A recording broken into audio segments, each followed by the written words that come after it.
সাভারে জুলাই গণ অভ্যুত্থান দিবস উপলক্ষে আলোচনা সভা ও দোয়া মাহফিল অনুষ্ঠিত। সাভার থেকে মোহাম্মদ রবিউল ইসলাম সিয়ামের পাঠানো তথ্যচিত্রে বিস্তারিত।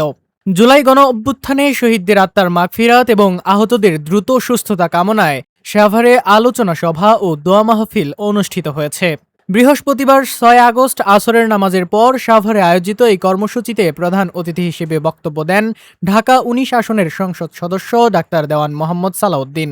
অনুষ্ঠানে সভাপতিত্ব করেন ঢাকা জেলা বিএনপির সাবেক যুগ্ম সম্পাদক ও সাভার পৌরসভার মেয়র প্রার্থী লায়ন মোহাম্মদ খুরশেদ আলম। এ সময় সাভার থানা বিএনপি, যুবদল ও দলটির অঙ্গ ও সহযোগী সংগঠনের বিপুল সংখ্যক নেতাকর্মী উপস্থিত ছিলেন। প্রধান অতিথির বক্তব্যে ডাক্তার দেওয়ান মোহাম্মদ সালাউদ্দিন বলেন, জুলাই গণ অভ্যুত্থানে শহীদদের আত্মত্যাগ জাতি চিরদিন শ্রদ্ধার সঙ্গে স্মরণ করবে। তাদের রক্তের বিনিময়ে অর্জিত গণতান্ত্রিক আকাঙ্ক্ষা বাস্তবায়নে সবাইকে ঐক্যবদ্ধ থাকতে হবে। সাভারে আওয়ামী লীগকে আর কোনো মিছিল বা সমাবেশের নামে কোনো ধরনের বিশৃঙ্খলা সৃষ্টি করতে দেয়া হবে না।